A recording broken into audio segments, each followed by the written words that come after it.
이렇다 60회 시간이 돌아왔습니다.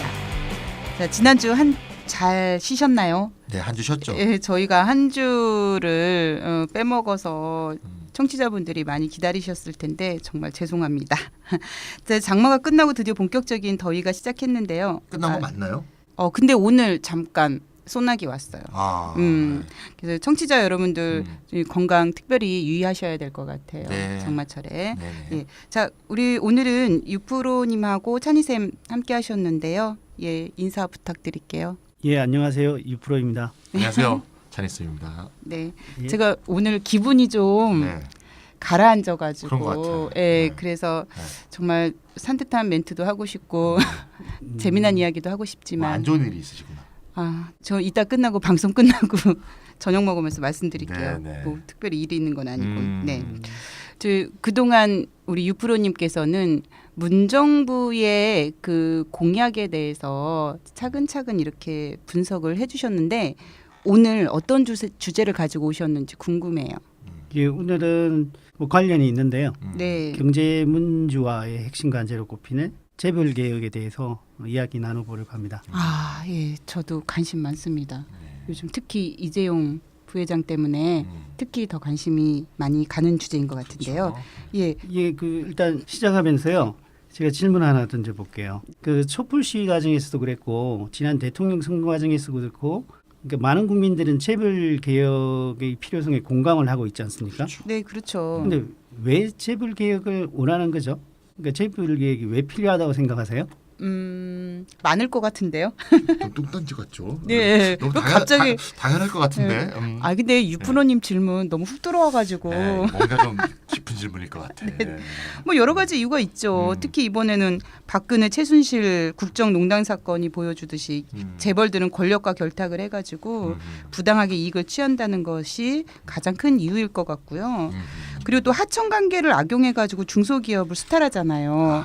예, 저 이번에 에어컨 설치할 때도 에어컨 설치 기사분이 자기가 하청하면서 얼마나 그렇죠. 어려운지 막 이야기를 다 하시더라고요. 인터넷 기사 이런 거 다 하청입니다. 그러니까요. 뭐 그리고 뭐 젠트리피케이션 뭐 그건 물론 임대업자들의 이야기이기도 하지만 우리가 뭐 북촌 서촌 이렇게 특별한 골목 상권이 있는 곳에 프랜차이즈들이 막 다 들어오잖아요. 그렇죠. 그러니까 그 재벌 기업들이 골목 상권까지 파고 들어가지고 서민 생계를 위협하기도 하고요.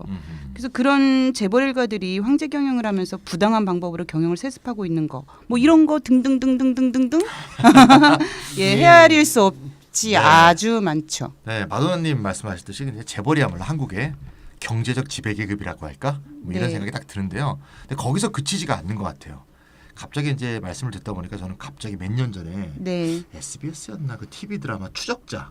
추적자요? 그 기억나는데 그 박근영이가 네. 재벌 총수로 나왔던 드라마 기억나세요? 저는 네. TV가 없어가지고 김성령도 드라마를 나오고. 그랬어요. 거기서 이제 박근영이 촌철살인의 명대사를 많이 남겼는데 아. 제가 한번 빙의로 한번 해보겠습니다. 그러면 그 TV 드라마 무슨 정치 드라마였어요? 정치 드라마죠. 그랬구나. 네, 재벌과 정치. 네네.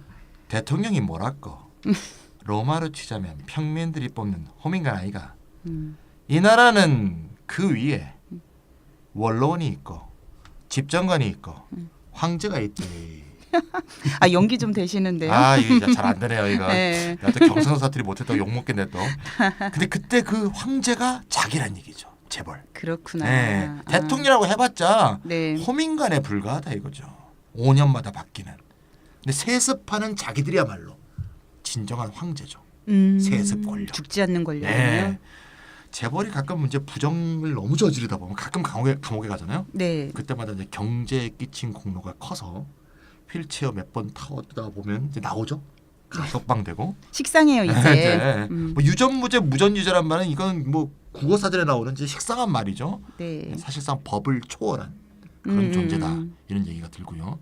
그러니까 뭐 경제 지배계급만이 아니고 정치적 지배계급, 법을 초월한 존재. 네. 또한 재벌은 이제 신문 방송을 직접 소유하고 있기도 하죠. 그러니까요. JTBC도 중앙일보가 소유한 말입니까? 언론의 생산을 좌우하는 광고주입니다. 제 친구 중에 광고업계에 있는 애가 있는데 네. 광고주를 주님이라고 부른대요. 광고주니까 주님. 저는 술 얘기하는 줄 알았어요. 네. 주님이래요. 그러니까 재벌은 언론을 통해서 자신들의 유리한 형성을 마음대로 좌지우지할 수 있는 주님이란 얘기예요. 유리한 예. 여론을 예, 여론을 형성하는 만드는 거죠. 예. 그러니까 국정농단 사태가 보여주는 것은 재벌이 한국의 정치, 경제, 사회의 절대 권력. 따라서 이제 오늘 유프로님이 좋은 주제를 갖고 오셨는데 네네. 재벌 개혁이야말로 한국 사회 변혁의 핵심이 아니냐 이런 생각이 듭니다. 아, 맞아요. 네. 오늘 또 이 주제 다루면서 얼마나 또 우리 분노 게이지가 올라갈지 참 걱정이 됩니다. 차분하게 합시다. 예, 찬희 쌤이 언론 문제 얘기하셨는데요. 사실 촛불 시위 때 큰 역할을 한 JTBC도 중앙일보고 또 중앙일보는 범삼성계라고 볼 수 그렇죠. 있잖아요. 삼성계죠. 예, 네. 뭐 사실 JTBC와 손석희를 우리가 따로 떼어서 생각하는 경향이 있기는 한데 사실 따로 뗄 수는 없는 거잖아요. 그죠? 네, 네. 그래서 박근혜를 몰아내는 데는 정말 큰 역할을 했는데요. 재벌 개혁이 본격적으로 진행이 되면 어떤 입장을 취할 것인지 저는 좀 궁금하고 걱정도 돼요. 야, 그렇죠. 그리고 찬희 쌤이 주님 얘기도 하셨는데 언론의 최대 광고주가 재벌이다 보니까 그렇죠.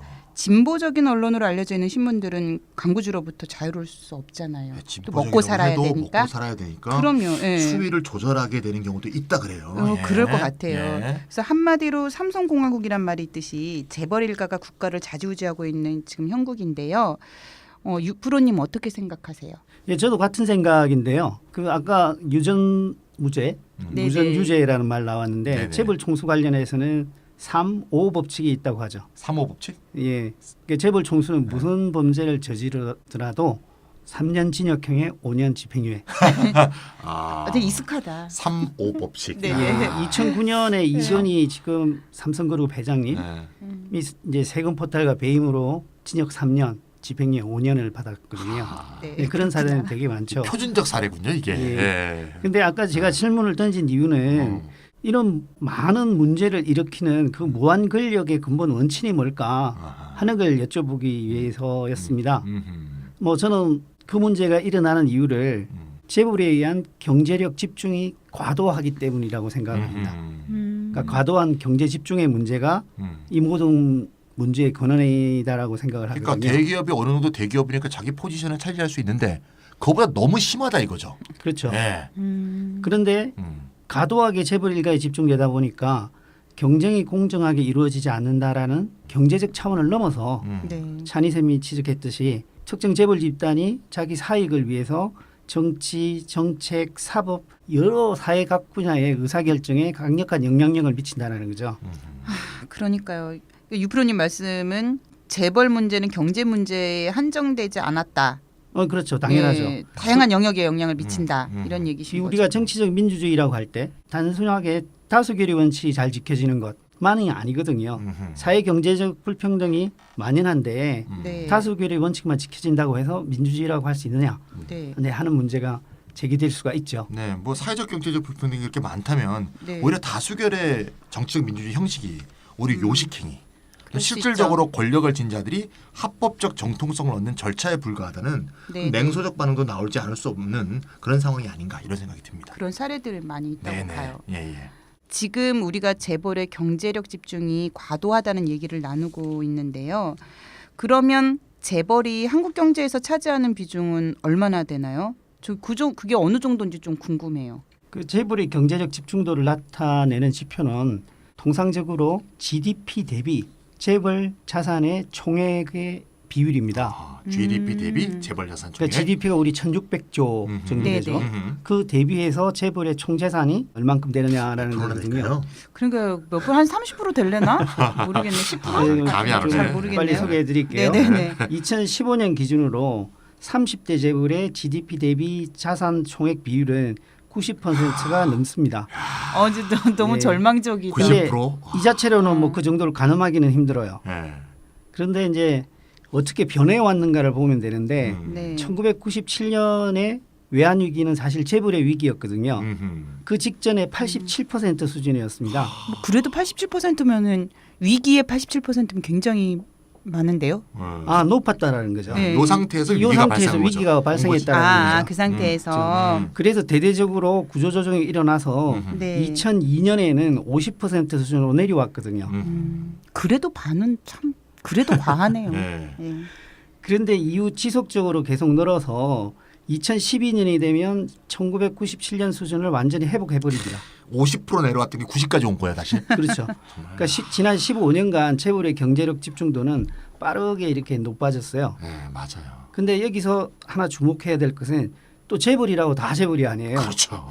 4대 재벌. 우리나라 4대 네. 재벌이라면 삼성, 뭐 현대? 현대자동차, 현대 네네네. 자동차. 현대자동차네요. 그리고 예. LG, SK거든요. LG SK.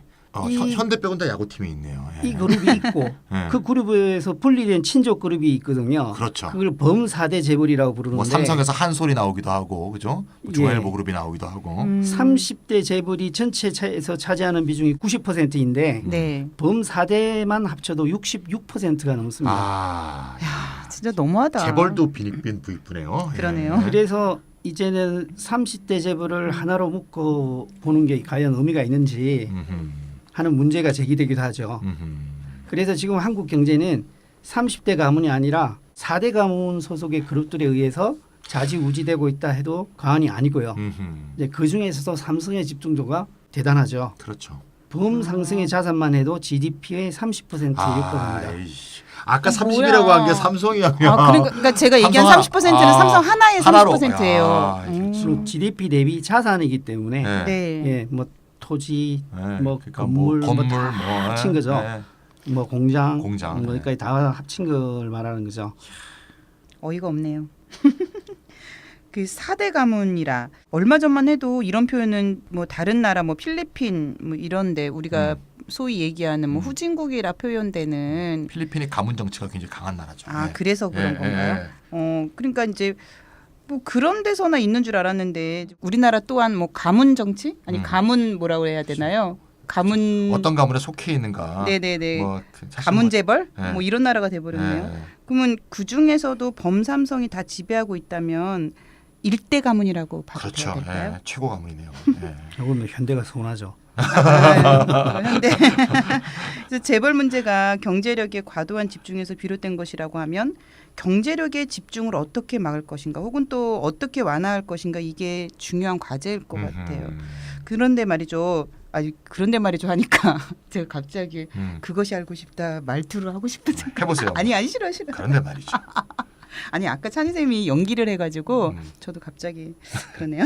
예, 재벌 총수가 여러 대기업을 거느리고 이른바 황제 경영을 그렇죠. 하고 있잖아요. 그렇지만 실제로 가지고 있는 지분은 얼마 되지 않는다고 알고 있는데. 예, 재벌은 부자인데 또 지분이 적다고 하니까 네. 이게 또 그 착각을 일으킬 수도 있는데 네네.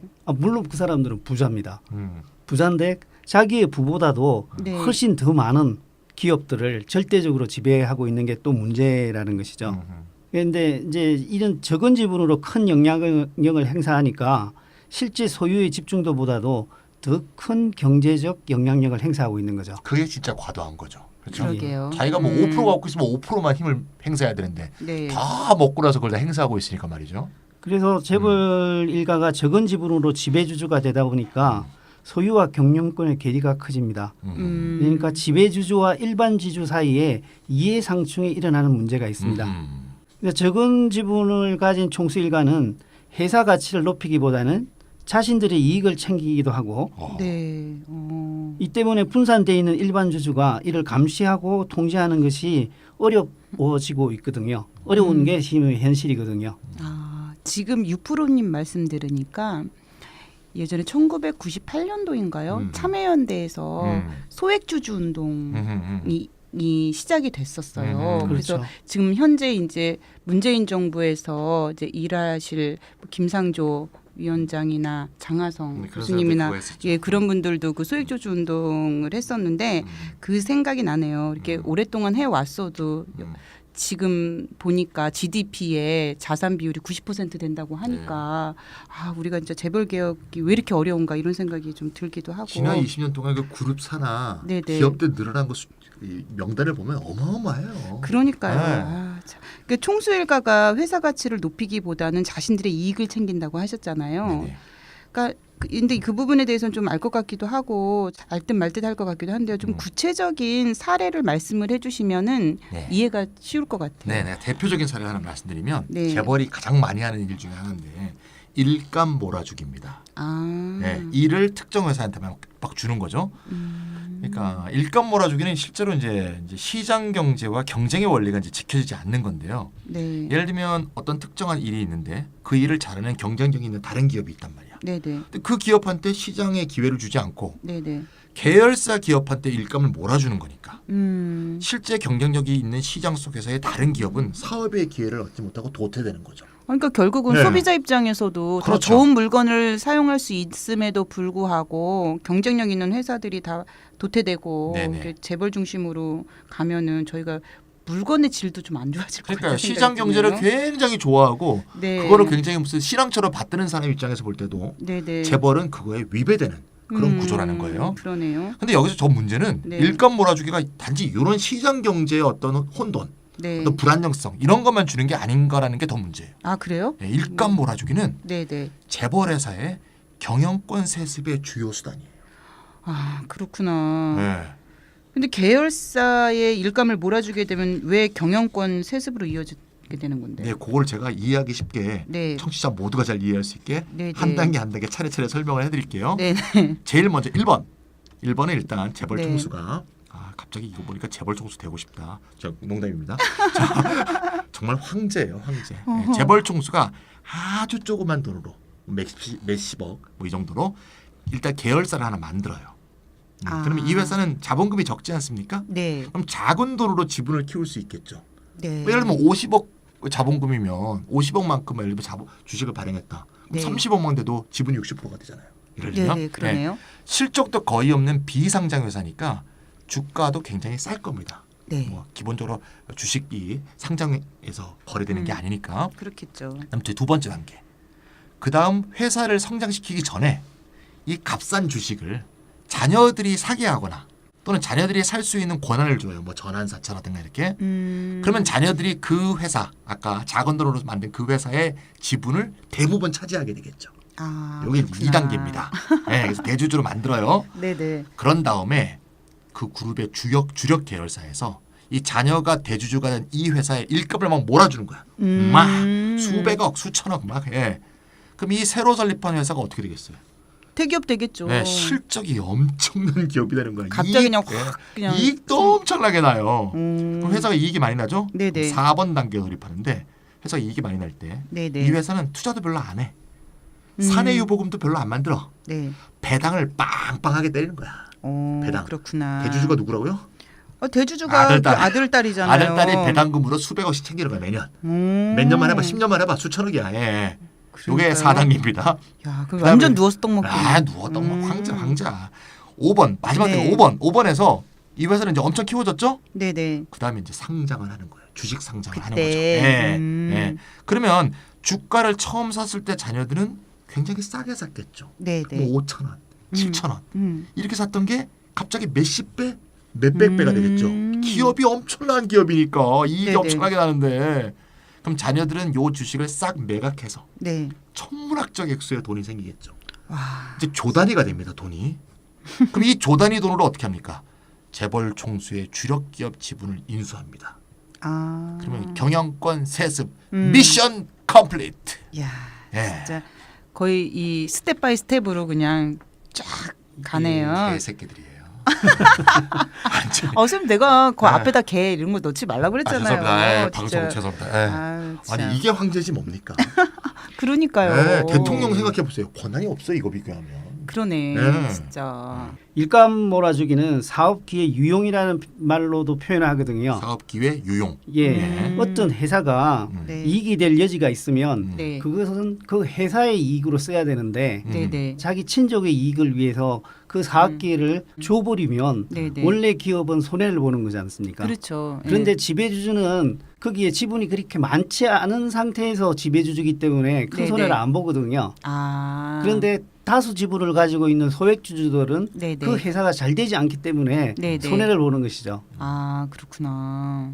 그리고 아까 이야기 나왔듯이 경쟁력이 있는 회사가 네네. 또 사업 기회를 얻지 못하는 문제가 생기는 것이고요. 네네네. 그리고 또 이것에 의해서 불법적인 상속, 네. 경영권 세습이 이루어지는 것 이런 문제가 있던 것이죠. 그렇죠. 그렇구나.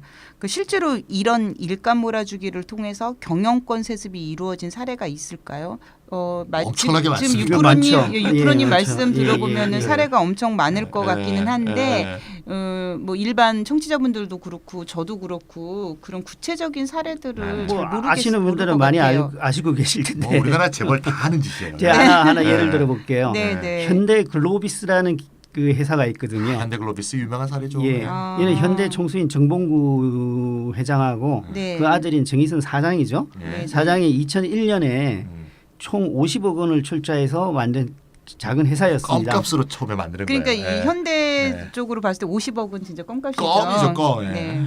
예. 이 회사에는 현대자동차 등의 물류, 전산 업무를 넘겨받았을 뿐만 아니라 국내 계열사로부터 자동차 부품을 이렇게 매입해서 네. 해외 계열사에 수출하는 사업으로 영역을 확장했어요. 일감 몰아주기죠. 그리고 중고차 유통업에도 지출을 했고요. 중고차 유통까지요. 그래서 2010년에는 9년 뒤죠. 네. 매출이 6조 원 가까이 되어버렸습니다. 뭐야? 뭐 막 밀어주는데 뭐. 그래서 예. 세상에. 정몽구 총수 부자가 네. 현대 글로비스를 통해서 2010년 말까지 거둔 이익이 3조 5천억이라고 하거든요. 아 너무하다. 노동자들이 임금 상승률은 진짜 얼마 안 되는데 그거에 그러니까 비하면 평범한 사람들은 재벌들이 어떻게 돈을 버는지 잘 모른다니까요. 그러니까요. 예. 또 비슷한 사례가 있는데요. 네네. 네, 대표적인 또 다른 예는 시스템 통합회사거든요. 그러니까 모든 그룹들은 다 이 시스템 통합회사를 계열사로 가지고 있습니다. 이제 대표적인 게 뭐 SK CNC 네. 이런 것을 들 수가 있는데요. 이들 중 많은 회사들이 대주주가 총수나 총수의 가족들이거든요. 아 그렇구나. 근데 시스템 통합회사는 적은 돈으로 설립할 수가 있고 계열사들로부터 안정적인 물량 확보가 가능하거든요. 그리고 거기에다 이들 회사가 제공하는 용역에 대해서는 네네. 부당하게 높은 대가를 지불해도 입장이 쉽지 않다고 합니다. 아, 그렇죠. 시스템이니까. 근데 시스템 통합회사는 뭐예요? 갑자기 관리회사, 궁금해졌어. 컴퓨터 네네. 망 관리. 컴퓨터 망관리. 예, 예. 모든 회사에 네트워크 있지 않습니까? 네네. 지금 이제 요프로님이 이제 SDS 네네. 뭐 삼성 그렇죠. SDS 삼성 같은. SDS 그런 거. 예. 전산 관리 뭐 무슨 네네네. 뭐 통합 물류 관리 정보 관리는 다 하죠. 그렇구나. 예. 한국의 일대 가문이 어디죠? 삼성이요? 네, 삼성이 안 나오면 좀 섭섭하죠. 예. 예. 삼성의 이건희에서 이재용으로의 소위 경영권 승계. 이게 바로 이런 전형적인 일감 몰아주기 방법을 중간에 써서 이루어졌습니다. 그랬었구나. 이재용 부회장이 재벌 총수 일가 가운데 단연 일감 몰아주기 혜택 1위입니다. 그래야 일대 가문이지. 그렇잖아요. 그러네요. 이 부회장이 일감 몰아주기 등으로 벌린 돈을 계산해놓은 그 연구소가 있는데요. 네. 7조 3,489억 원이다 라고 추산됩니다. 7조요. 예. 엄청나다. 돈을 이렇게 버는 거예요, 재벌은. 예. 2위가 최태원 회장인데요. 네. SK 회장이죠. 얼마나 벌었어요? 4조 952억. 여기도 좋네요. 예, 굉장하지만 아까에 비하면 역시 2위가 한참 떨어지죠. 왜 이재용의 재산 중에 가장 큰 비중을 차지하는 게 뭔가 하면 삼성물산 지분입니다.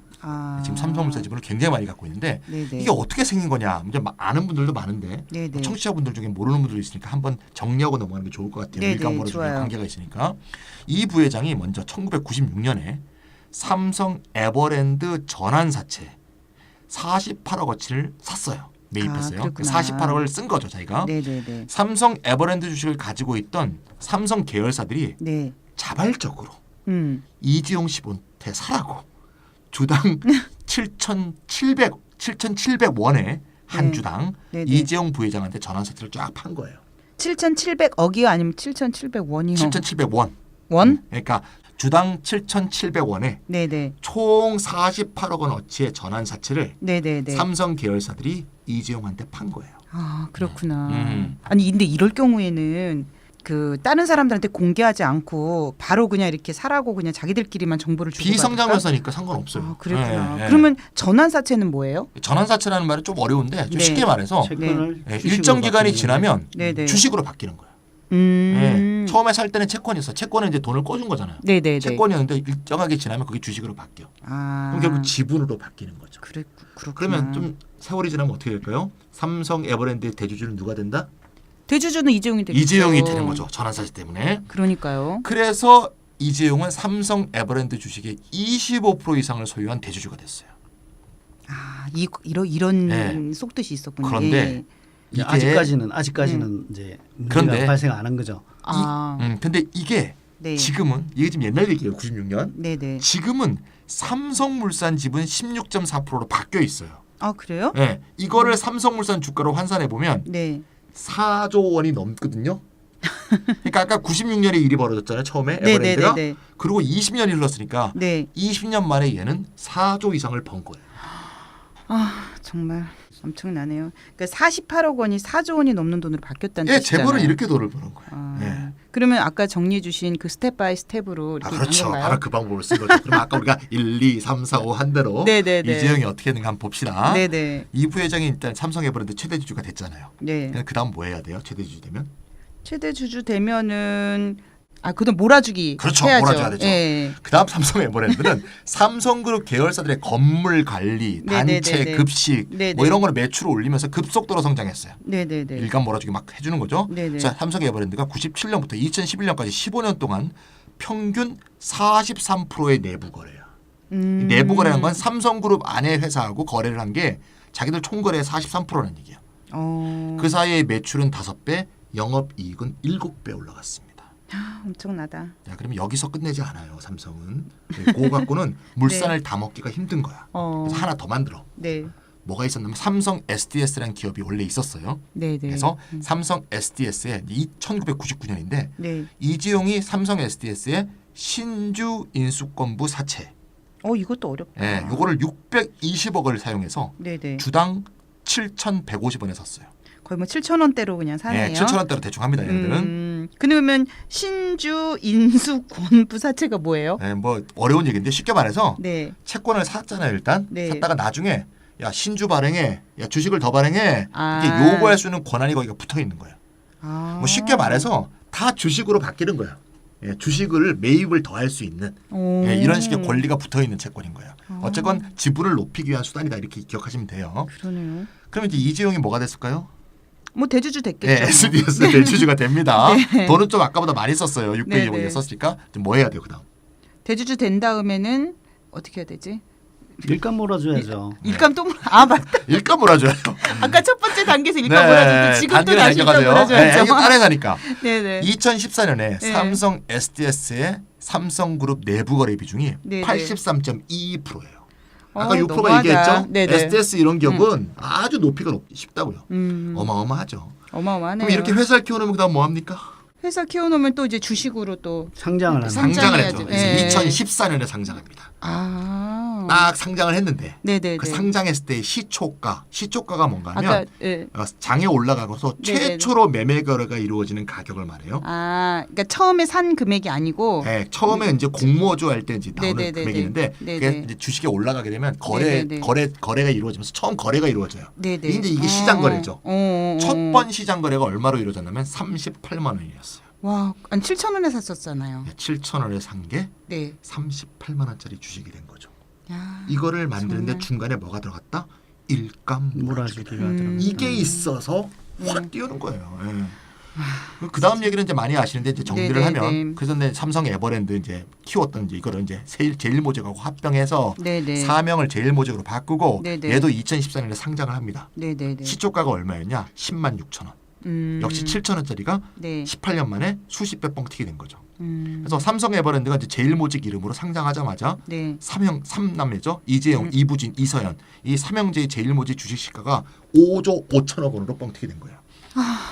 정말. 그럼 맨 마지막에 뭐 했죠? 그리고 제일모직하고 삼성물산을 합병했죠. 네. 그가 이제 작년인가 재작년에 일어난 거고요. 네네. 이때 이제 뭐 잘 아시겠지만 제일모직 주식은 이재용이 많이 갖고 있으니까 과대평가하고 네네. 이재용이 지분이 별로 적은 삼성물산 주식은 과소평가하고 네네. 국민연금이 끼어들어갖고 주식은 싸게 사주고 비싸게 팔아주고 수천억 손해 보면서 막 보태주고 네네. 그리고 지금 일단 감옥 가 계신데 이게 그거였구나. 예, 그래서 삼성물산 네. 대주주로 변신해서 네네. 아까 얘기했죠 4조 원이 넘는 삼성물산 대주주로 지금 변신돼 있자. 네네. 그래서 일단 이게 미션은 컴플리트 됐는데 네네. 지금 근데 이재용 씨는 이제 감옥에 가 있으니까 네네. 최종 결론이 어떻게 되는지는 아직은 알 수 없지만 어쨌건 이런 삼성의 경영권 승계가 재벌들한테는 어떤 모범적 패턴이라 그럴까 어떤 전형적 패턴이라 그럴까 이런 거로 이제 점철돼 있습니다. 근데 이게 이제 남의 얘기로 들리잖아요. 자꾸 막 5조, 아니 몇 조 이러니까 근데 재벌이 우리랑 되게 상관없다고 생각이 드는데 찬희 선생님 그 국민연금 말씀하시니까 네. 또 갑자기 또 이게 국민으로서 네. 또 좀 이 문제에 관련해가 좀 심각하게 다가오기도 하네요. 네, 국민연금이 싸게 팔아주고 네. 비싸게 사오고 그래갖고 6천억 원 정도의 손해를 받고로 추정되고 있습니다. 그러니까 국민연금이 저기도 몰아준 거네요. 그럼요. 그게 지금 국민연금까지 몰아준 네. 거네요. 국민이 몰아줬네요. 그래서 국민이? 삼성과 박근혜는 뇌물관계다라고 우리가 얘기를 하는 거죠. 네. 그러니까 일감 몰아주기라고 해가지고 친인척들에게 돈 좀 벌라고 도움을 주는 거 정도라고 생각을 했었거든요. 백화점에 아이스크림 가게 같은 거 있는 거 이 정도로 생각하셨죠? 네, 그러니까 처음에 그렇게 생각을 했는데 음. 뭐 상상을 초월하네요. 네, 상상이 초월합니다. 정말 네. 대한민국은 재벌 천국이고 국민지옥이라고 생각이 네, 들어요. 정말 깃발 들고 나가야 돼. 그러니까요. 제발 천국 국민지옥. 네. 그러니까 이제까지 얘기를 종합해 보면은 재벌 일가가 적은 지분으로 많은 기업을 거느리면서 부당한 경제적 지배력을 누리고 있다는 것이고 또 사회적 정치적으로도 큰 영향력을 행사하고 있다는 것인데요. 그렇죠. 그렇다면 어떻게 재벌들은 적은 지분으로 많은 기업을 거느릴 수 있는 것인가? 뭐 이런 구조를 좀 바로 잡을 수는 없는가 이런 생각이 들거든요. 재벌 일가가 적은 지분으로 이렇게 많은 기업을 거느릴 수 있는 것은 첫 번째는 아직까지 순환 출자가 허용되고 있다라는 점하고 네. 두 번째는 순환 출자를 하지 않고 지주 회사를 형성했는데도 지주 회사에 대한 적절한 규제가 이루어지지 않아서 여전히 많은 기업을 거느리는 것이 가능하다는 점, 이 두 가지 들 수가 있죠. 아, 순환 출자, 지주 회사. 일단 순환 출자가 뭔지 설명 좀 해주세요. 이게 전통적인 이제 재벌의 지배 구조인데요. A 기업이 B 기업에 출자를 한다고 하죠. 이때 네. 출자라는 것은 회사에 자본을 투자한다는 것을 의미합니다. 그리고 B 기업이 C 기업에 이제 또 출자를 하는 거죠. 네. 그리고 나서 C 기업이 A 기업에 다시 출자를 합니다. 순환하네요, 진짜. 뱅뱅 예. 도는 겁니다. 뱅뱅. 이렇게 되면 이제 적은 지분으로 여러 회사를 안정적으로 장악하는 것이 가능해집니다. 아, 예, 다시 말씀을 드리면 재벌 총수가 A 기업의 지배주주가 되잖아요. 네. 그렇게 되면 B 기업과 C 기업까지 지배하는 게 가능하잖아요. 그래서 그 상태에서 C 기업이 A 기업의 주식을 사버린다면 네. 총수의 지배력은 더욱 확고해지는 거죠. 참 너무하다. 그래서 돈 재활용이라고 그래서 할까? 순환출 때는 경제력 집중을 불러오고 네. 소유와 경영권의 괴리를 낳는 정말 그 안 좋은 요인이거든요. 그러니까 이렇게 되면 투명 경영, 뭐 자기 책임성의 원칙 이런 게 관철되지가 않죠. 그러니까 아무래도 그렇겠죠. 찬희 쌤 얘기하신 것처럼 자본 재활용이네요. 네, 뱅뱅 돌리는 겁니다. 네. 그러니까 한 개의 회사에만 돈을 넣으면 전 계열사에 다 넣는 것이나 다를 바 없는 거죠. 그러니까 그 자본금은 다 거품 아니에요? 결국 그러면? 거품이 셈이죠. 예. 예. 실제로 뭐 자본금이 뭐 100억 이렇게 돼 있다 하더라도 예. 처음에 넣은 돈은 얼마 안 되는 거죠. 아니 그게 그러면 뱅뱅 도는 거죠. 그거를 규제하는 뭐 법이나 제도는 없나요? 그러니까 재벌이 우리나라의 절대 권력이라는 얘기인 거예요. 아, 예. 참. 규제를 안 당하니까. 우리나라에서는 지금 어떻게 돼 있냐면 법이 네. 대규모 기업 집단 이제 재벌이죠. 네. 재벌은 이제 뭐 정식 용칭은 아니니까 대규모 기업 집단 소속 회사 사이에 상호 출자. 그러니까 네. A와 B가 서로 A가 B에게, B가 A에게 이게 상호 네, 네, 출자는 네. 금지돼 있어요 지금도. 아 그래요? 그런데 순환 출자는 허용하고 있어요. 그럼 A, B는 안 되고 A, B, C는 되는 거예요? A, B, C, D, E, F, G에서 다시 돌아오면 돼요. A가 이상해. B가 네. 서로 주고받는 건 안 된다. 네. 상호 출자. 그러니까, 그러니까 서로 주고받는 건 안 되지만 네. A에서 뱅뱅 돌리는 B로, 건. B에서 C로, C가 A로 이렇게 가는 건 그렇죠. 가능하다는 거잖아요. 그러니까 이게 눈 가리고 아웅인 거죠. 그러니까요. 본질은 동일한 건데 다만 말이죠. 2015년부터 이게 이제 너무 문제가 있다고 해서 네. 신규 순환 출자는 금지하고 있어요. 새로운 출자를 한 게 네, 이렇게 네. 해서 순환 출자가 되면 안 돼요. 아. 그런데 문제는 네. 기존에 이미 했던 순환 출자는 계속 인정되고 있습니다. 네, 그래서 현재 그게 뭐야? 그게 뭐야 진짜 이런 생각이 들죠. 네. 네, 재벌은 그렇게 생각 안 합니다. 현재 순환 출자 형태를 유지하고 있는 재벌의 대표적인 기업이 어디냐? 삼성, 현대자동차, 네. 현대중공업, 현대백화점. 이제 이게 다 다른 그룹이 됐죠. 이제 아들별로 내려오면서 롯데, 대림, 영풍 이런 게 대표적인 순환 출자 기업이고요. 현대중공업 경우는 말이죠. 이렇게 된대요. 현대중공업이 현대삼호중공업에 투자하고 걔네들이 현대미포조선에 투자하면 현대로보틱스에 투자하고 다시 그게 현대중공업으로 돌아오는 이런 식의 구조를 갖고 있답니다. 삼성은 제가 한번 표를 봤는데 네. 너무 복잡해서 7개의 순환고리가 얘네는 있죠. 고리가 7개요? 한 개가 아니에요. 오. 와 그런데 그냥 어떤 사람은 삼성 반도체하고 구조가 비슷하다라고 얘기하더라고요. 롯데는 50몇 개 되는 50몇 개. 50몇 개요. 아. 와. 진짜. 그 순환 출자는 이제 좀 이해가 확실히 됐어요. 근데 순환 출자가 아닌 방식은 유프로님 지주회사 방식이라고 말씀하셨는데 지주회사 방식은 또 뭐예요? 원래 지주회사라고 하는 것은 주식 소유를 통해서 다른 회사의 사업 내용을 지배하는 것을 주된 목적으로 하는 회사를 말하거든요. 그래서 기업 집단의 모기업, 지배회사를 의미합니다. 그러니까 우리나라 10대 재벌 기업 중에는 4개, 네. LG, GS, SK, 한지는 이제 지주회사로 전환되어 있습니다. 그러니까 지주회사로 전환되면은 계열사 간의 교차 순환 출자가 금지되거든요. 그래서 수직적인 출자만 허용이 돼서 네. 출자 구조가 단순하고 투명하게 되는 거죠. 그리고 구조 조정에 유리하다는 장점을 가지고 있는데 네. 그리고 이제 경영권 방어하는 측면에서도 지주회사만 잘 지키면 되기 때문에 네, 네. 이제 경영권 방해에 들어가는 노력이나 비용이 적게 들어가는 거죠. 다소 복잡하지만 왠지 지주회사는 순환 출자보다 좀 나을 것만 같은 느낌이 드는데 맞나요? 그러니까 원래 지주회사 제도는 순환 출자 방식으로 재벌의 지배 구조가 유지되는 것이 네. 문제가 있다라고 하는 차원에서 1999년 김대중 정부 때 전격적으로 도입했습니다. 그래서 순환 출자를 해제하고 지주회사로 전환하도록 네, 이렇게 유도를 했죠. 그런데 이제 무늬만 지주회사다라는 비판이 많아요. 왠가하면은 그룹 전체를 지주회사로 지정하는 게 아니라 네. 특정 회사만을 지주회사로 이렇게 지정하기 때문에 네. 실제적으로는 그룹인데도 지주회사 제도 바깥에 계열사가 네, 존재하는 것도 아직 있고요. 그리고 지주회사가 증손자 회사까지 가질 수가 있습니다. 증손자 회사라는 건 좀 설명을 해줘야 될 것 같아요. 네, 증손 예, 이게 뭐죠? 그러니까 지주회사가 맨 위에 있고 네, 네, 네. 걔가 투자하면 무슨 회사? 자회사. 자회사. 자회사가 또 투자하면 손자회사. 이거 너무 재밌다. 손자 회사가 투자하면 증손자. 네. 약간 남성 중심적 용어라서 좀 저는 마음에 안 들긴 해요. 어머, 여회사가 아니고 웬일이야. 자회사니까. 그러니까 원래 자회사까지는 원래 이해가 영어가 되는데. 그래요. 영어가. 어머나. 그렇구나. 증손자까지도 허용한다 이 얘기죠. 예, 그리고 이제 자회사나 손자회사에 대한 최소 지분 비율이 매우 낮기 때문에 네. 여전히 지주회사 방식을 취한다 하더라도 네, 네. 많은 기업을 거느리는 게 가능하게 되어 있죠. 네, 이걸 제가 구체적 그렇구나. 수치로 좀 말씀을 드리면 네, 네. 다른 선진국들은요 자회사에 대한 지분율 규정이 특별하게 있지는 않은데요. 대부분 100%에 준하게 소유하고 있어요. 근데 그게 사실 상식적으로는 당연하죠. 그러니까요. 어떤 회사가 다른 회사를 지배하려면 네. 그 회사 지분을 다 인수해야지 지배를 할 수 있을 거 아니에요. 네, 네. 근데 말이죠. 그러면 이제 어떤 문제가 생기느냐?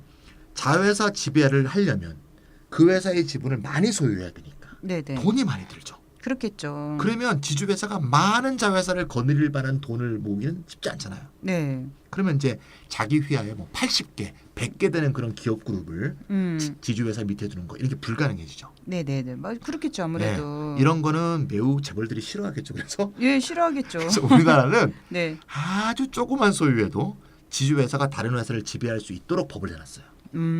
그래서 어떻게 돼 있냐면 한국은 지주회사가 네. 자회사를 지배하려고 그럴 때 그 자회사가 상장한 자회사면 그 네. 회사의 지분 20%만 보유하면 돼요. 너무하다. 너무하죠? 네. 네. 비상장 회사면 40%. 네. 아, 정말 거지 같죠? 그것도 네. 그래요. 예. 비상장 회사는 자본금이 작기 때문에요. 네, 네. 40%라도 부담은 더 적을 수도 있어요. 어쨌든 간에. 네. 근데 이게 자회사만 그런 게 아니고요. 손자 회사도 동일해요. 아, 손자 회사까지요? 네, 손자 회사도 상장이면 20%, 비상장이면 40%면 소유할 수가 있어요. 다만 손자 회사가 증손 회사를 지배할 때는 네. 100% 보유를 의무하고 있는데 이건 한참 내려간 거죠. 예. 그러니까요. 그래서 이제 한국의 지주회사는 이렇게 자회사, 손자 회사를 거느리기 쉬우니까 네. 엄청나게 많은 자회사, 손자 회사를 거느리고 있고 네, 네. 말로는 지주회사로 바뀌었지만 사실상 예전의 재벌 구조를 그대로 유지하고 있다고 볼 수도 있고. 네, 네. 그래서 아까 유프로님이 뭐라 그랬냐? 무늬만 지주다. 그게 그 얘기예요. 그래서 어떤 사람은 이거를 지주회사라기보다는 네. 다단계 출자 구조가 아니냐, 다단계 회사 구조가 아니냐 네네. 이렇게 말하는 사람들도 있습니다. 아, 다단계 원조격이라 할 수 있겠네요. 아, 지금 여기까지 유프로님하고 찬희쌤 말씀 들어보니까 되게 좀 암울하고, 예, 제가 처음에 얘기했듯이 분노 게이지가 올라오는데요. 네. 그렇다 손 치더라도 네. 또 우린 또 해결책에 대해서 음흠. 고민을 해봐야 되지 않겠습니까? 음흠. 예, 저희 1부는 여기서 좀 마치고 저희 머리 좀 식히고 온 다음에 예, 해결 방안에 대해서 이야기 좀 나눠보도록 하겠습니다. 안 식을 것 같아. 아, 식어야죠.